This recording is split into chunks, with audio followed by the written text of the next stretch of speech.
What if the most powerful AI systems in the world can't actually know anything? Not in the way you know how to ride a bike, not in the way a master chef knows when a sauce is right, not in the way you know, without thinking, how to read the emotion on someone's face the second they walk into a room. ChatGPT can write poetry. It passed the bar exam. It can hold a conversation so naturally that people forget they're not talking to a person. But can it feel when something is off in a room before anyone said a word? We're not going to answer that today. We're going to sit with it, because the man who first asked it, a chemist turned philosopher named Michael Polanyi, thought it might be the most important question about human knowledge ever posed. And he asked it in 1966, before the internet, before any of this. Polanyi had this deceptively simple observation. He called it the tacit dimension, and it comes down to one line. We know more than we can tell. Think about riding a bike. Could you write down exactly how to balance?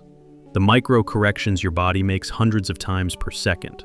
The way your weight shifts before your conscious mind registers you're falling. Cyclists can't write that down.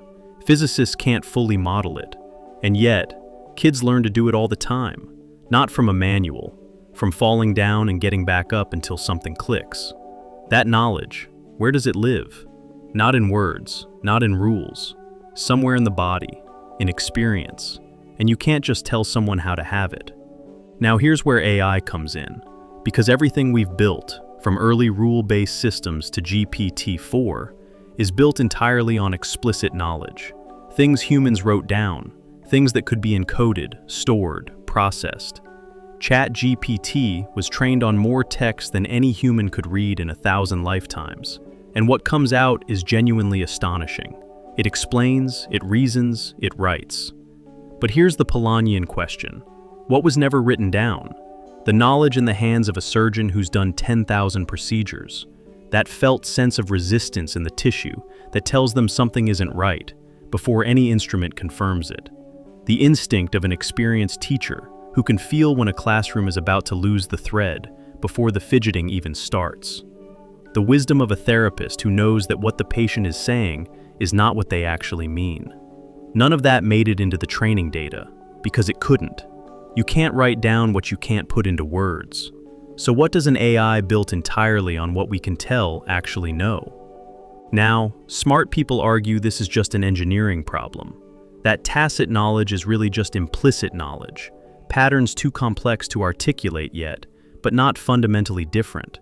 Give AI more modalities, more data, more compute, and maybe the gap closes.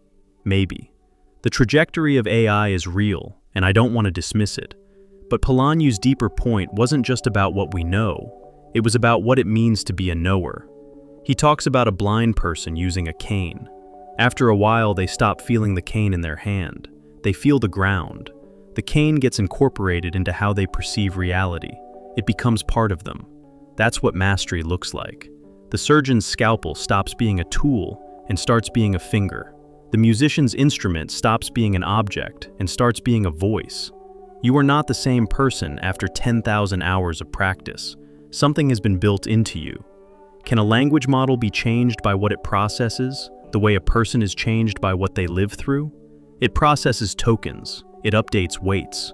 But is there a continuous subject in there, or just a very sophisticated pattern matcher that produces outputs that look like someone who knows? Polanyi wrote that the ideal of a strictly explicit knowledge is self-contradictory, that a map is not the territory, that the word pain is not what hurts. I don't think AI has refuted him. I'm not sure it can. And maybe the most important question right now isn't whether we can build smarter machines, but whether we're paying close enough attention to the irreplaceable, inarticulate, deeply human knowing that lives in our hands, our bodies, and our experience, before we accidentally optimize it out of existence. Is Polanyi pointing at a hard limit for AI, or just a very hard engineering problem? Drop it in the comments. I actually want to know.